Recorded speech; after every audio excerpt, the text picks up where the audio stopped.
No, I won't. I promise.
Cherry 4050 on departure, maintain VFR below 2000, departure frequency 127.5, squawk 0263.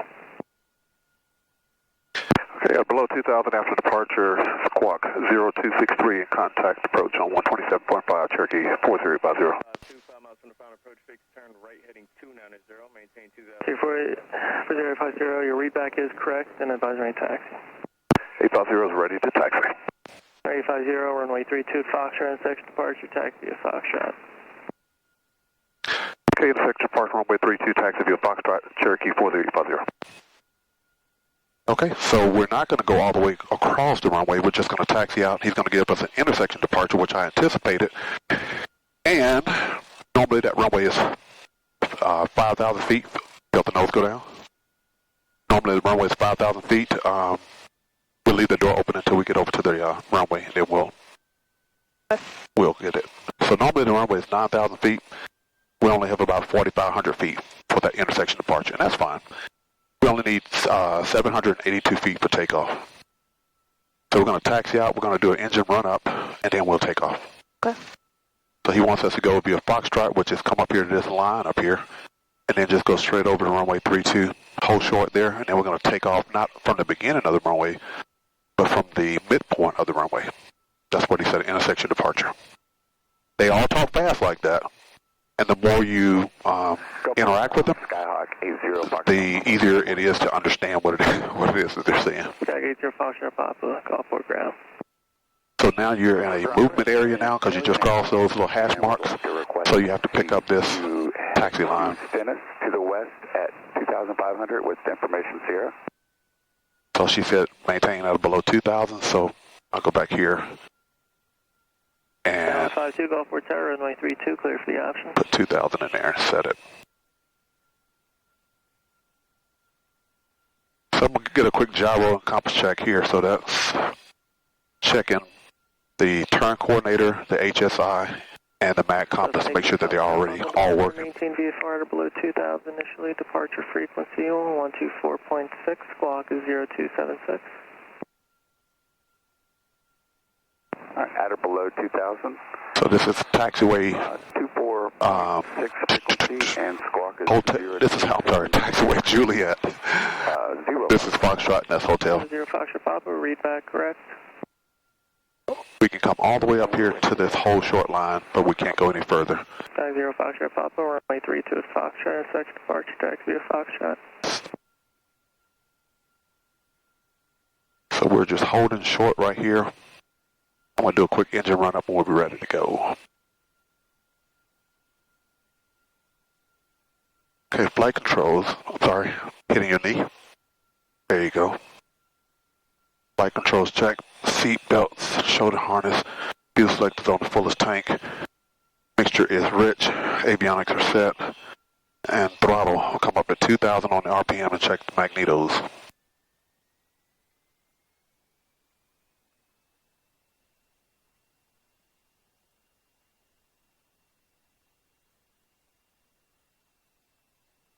Good drop, good recovery on the magnetos. Pressure, temperature is all normal.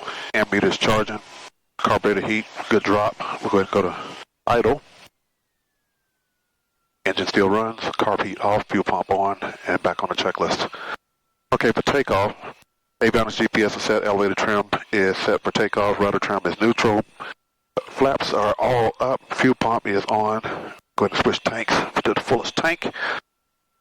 Transponder, we'll go to ALT, which is altitude. When on the ground, you have to override that, otherwise it's not going to work. With the appropriate codes, squawk and parking brake is released. Pitot heat we don't have. Landing light, we'll get on the takeoff.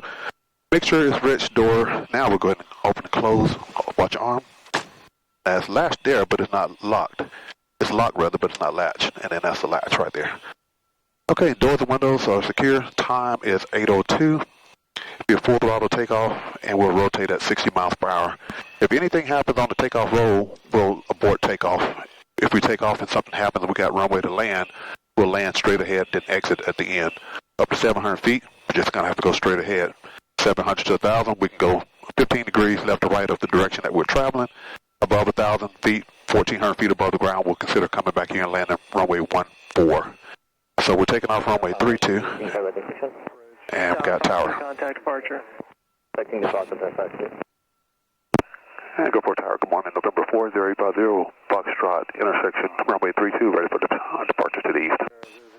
4050, Southport Tower, hold for wake turbulence. Hold for wake turbulence, Cherokee 4050. So he's telling me when an airplane takes off, that's like greater than like 12,500 pounds, some of these big jets, they create wingtip vortices that comes off. You know what that is? Okay, so they spiral across and they can linger around 3 to 5 minutes. So they don't want me to come out here and take off right behind it, possibly getting into it, flipping the aircraft over, or making it become uncontrollable. So they'll have you wait.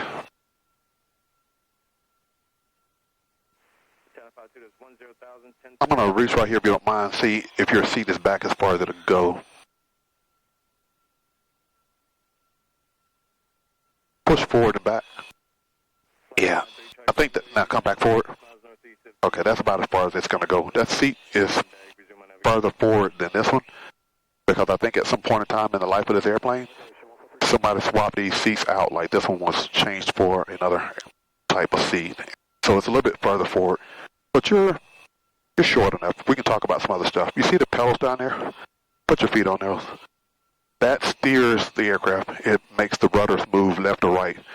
The rudders and the nose wheel are connected mechanically. So as you turn the rudder, push the rudder pedal, the nose wheel steering is going to follow because it's mechanically linked to the rudder. You see up at the top up there? Those are your brake pedals. So if you're mashing the brakes, you want to just be mashing the brakes. Kind of not want to be on both of them at the same time. It's not going to do anything, but it's just going to make your control movement's a little jerky. So when I tell you that I want you to come on the controls and fly with me, bottom portions are your rudder, and of course you don't need the brakes in flight. Not when you're airborne. Here's your yoke. Pull back. Going to cause the elevator nose to go down, and the tail of the elevator is going to come up, which is going to pitch the nose of the airplane up. The opposite happens when you push it forward. Cherokee 40850, runway 32 Foxtrot, fly runway heading clear for takeoff. 32 Foxtrot, runway heading clear for takeoff, Cherokee 4050. So all the checklist items for departure is complete except the landing light. We'll go ahead and get it on now that we've got our takeoff clearance. Normally, you'll see this in commercial or whatever. When you get a takeoff clearance, when you get lined up on the runway, that's when these guys normally put this light on. You put it on whenever you feel comfortable so that you don't forget it. It's not required for daytime operations, but, you know, just as a courtesy and for visibility, you want to kind of sort of keep it on. If we get out here, runway 32, you always want to verify that you're on the right runway because, look, there's no runway marking in the middle of the runway here. But I see I'm on 32 on my HSI and compass, so we're clear for takeoff. Okay, we're looking for 2,425 RPMs. Make sure that you're angled into the wind as best you can. It's going to take a little right pedal. You don't need to put your feet on the pedal just yet. And I'm looking for 60 miles an hour. Pressure and temperature is normal. And then we'll go ahead and rotate. And as you're flying out, you always want to kind of keep your hand right here on the throttle in case something happens and you need to abort your takeoff roll. You want to pull this throttle back as quick as possible. 16 Whiskey Golf foreground, runway 32 at Hotel, via Foxtrot Juliet Hotel. Now that we're airborne, I go ahead and put the airplane into trim and trim it so that it's crabbed into the wind, so to speak. Gulfport Tower, Skyhawk 80 Foxtrot Papa at 32 and Foxtrot. Ready for departure. Skyhawk 80 Foxtrot Papa, Gulfport Tower, runway 32 Foxtrot, fly runway heading clear for takeoff. Flying runway heading clear for takeoff. 0 Foxtrot Papa. 06 runway Whiskey, if you want the Foxtrot intersection available now. In just a second, he's going to tell me to contact departure. Roger.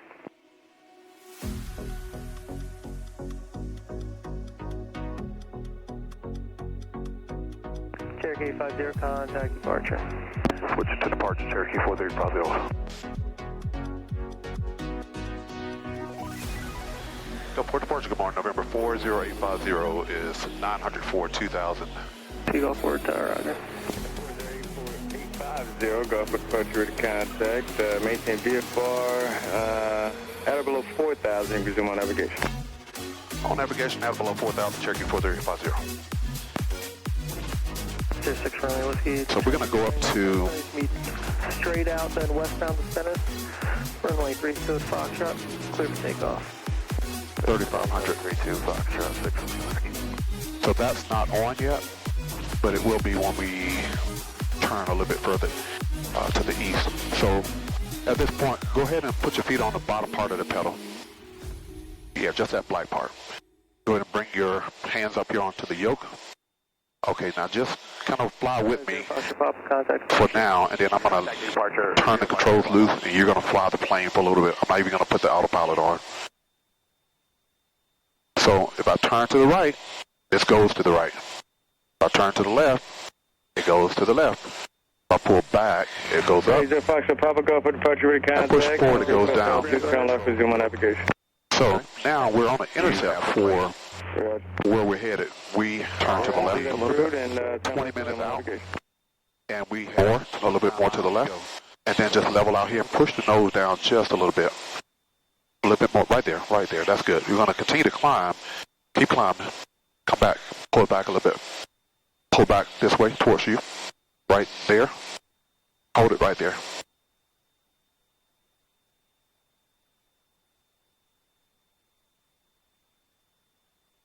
Okay, you're doing good. See here, we're turning, which I want to turn a little bit, but just kind of sort of try to keep it straight for now. On the west side, it looked like a dead rabbit or something, just off the center line. Thanks for letting me know. Okay, now slowly start to turn to the left.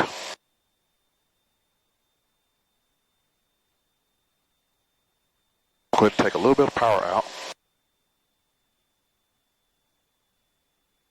Are there any Turn more to the left. frequencies?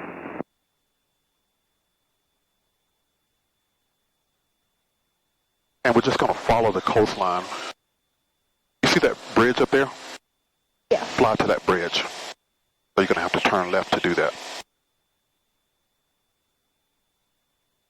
A little bit more to the left. And we're in about 900 feet, we're going to stop climbing, okay?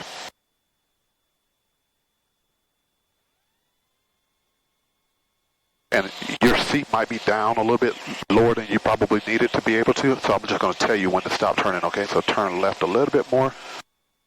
And also, you can look right here on this line. I'm trying to make this middle course deviation indicator line up with the arrow, okay?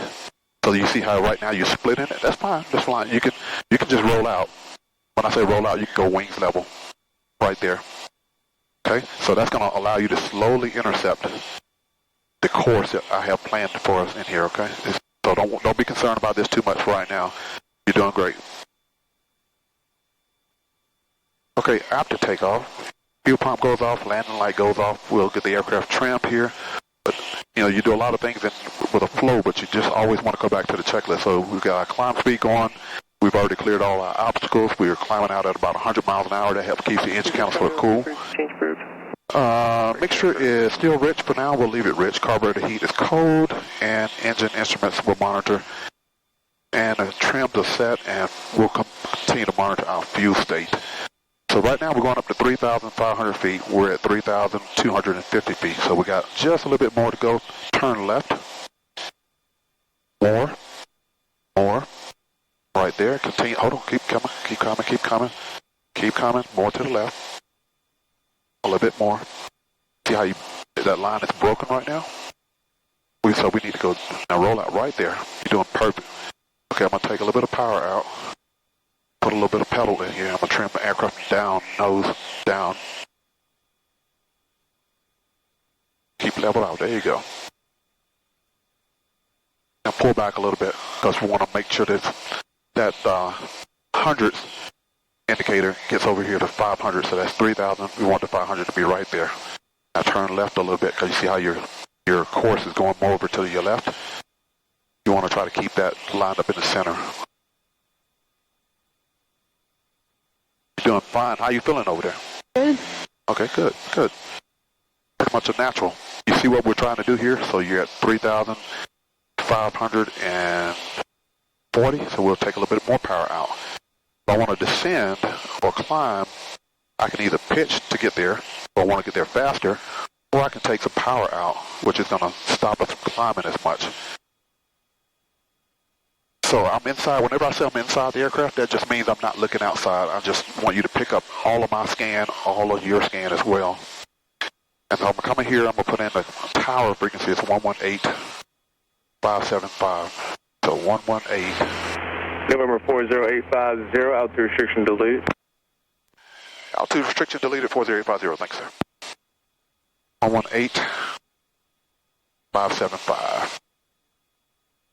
I'm going to flip-flop that over because I need to talk with the tower whenever we get a little bit closer. So right now we're 23 miles out, and we got the tower in there. So we can actually start looking at before landing because we'll be there in no time. I'll take care of the landings and takeoffs. You'll fly the plane in between. So I've got a little bit more height than I need. I'm going to go ahead and put a little bit more power out. And so I'm using more gas than I need to at this altitude. So what I want to do is what they call lean airplane. You hear the plane sound like it wants to shut off. You see how your nose is going down? Pull back. All right, so I'm just telling you what I'm doing so that you don't think that, oh, the engine is about to go out. You know, no, that's just me. Okay, so push it. Try to keep that long hand right there on the 5. So it's going up, so you need to push down a little bit. I'll take a little bit more power out. You're doing fine, though.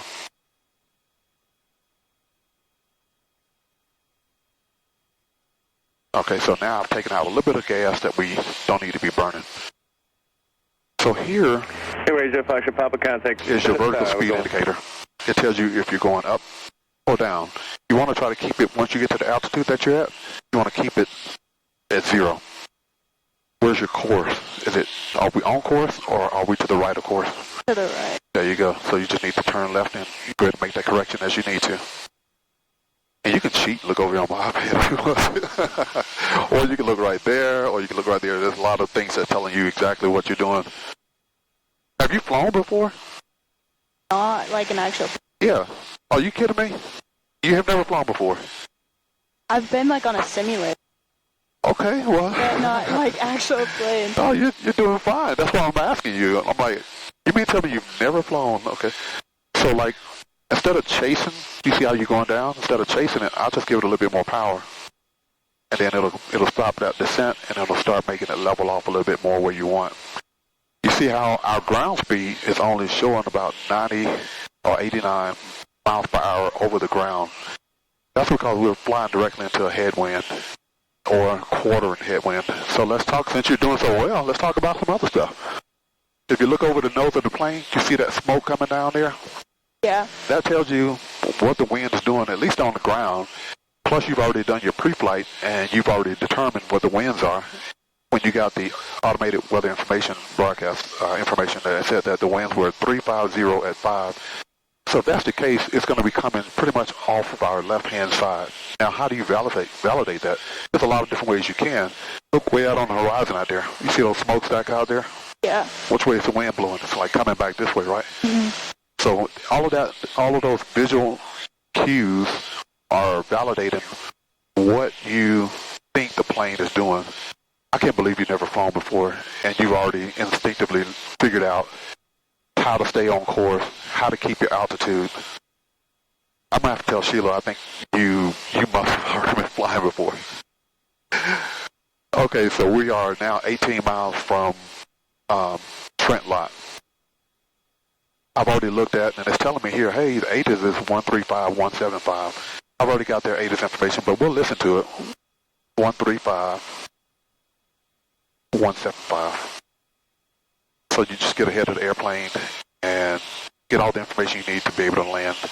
So we got it over there. 162.14, altimeter 3000. 3000. 35 visual approach in use. Runway 35 is in use. Activity. Read back all hold short instructions. Advise on initial contact. You have information alpha.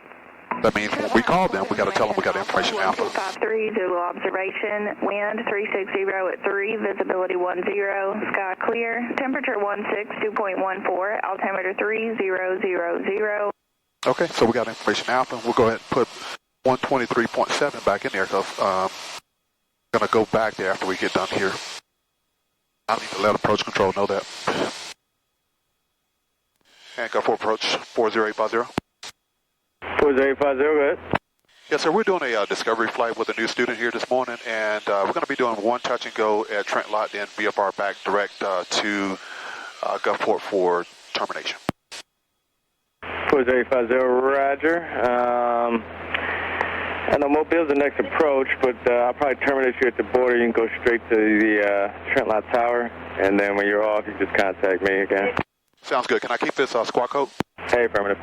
40850, Wilco. Thanks. Always good to let them know what you're going to do. What he said is that Mobile approach will be the next people that he would have to tell me to contact if I was just going to continue to go eastbound. It'll go Mobile, Eglin, Pensacola, Jacksonville, and then you'll be out over the Atlantic. Okay, so what we're going to do, since we're 15 miles out, you're going the wrong way on that one.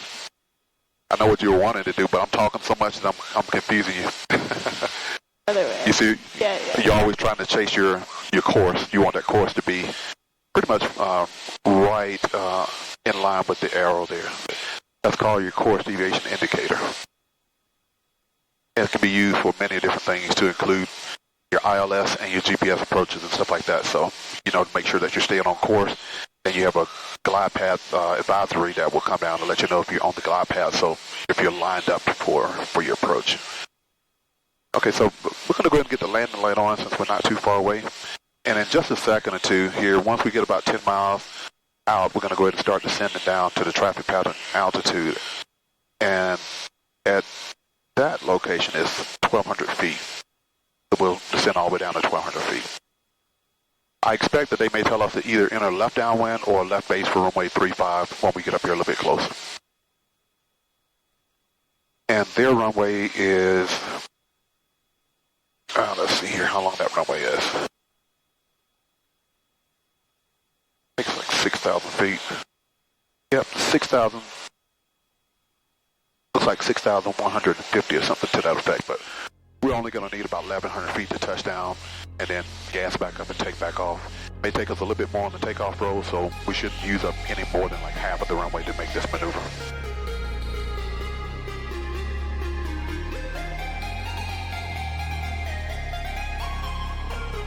Where's your course going?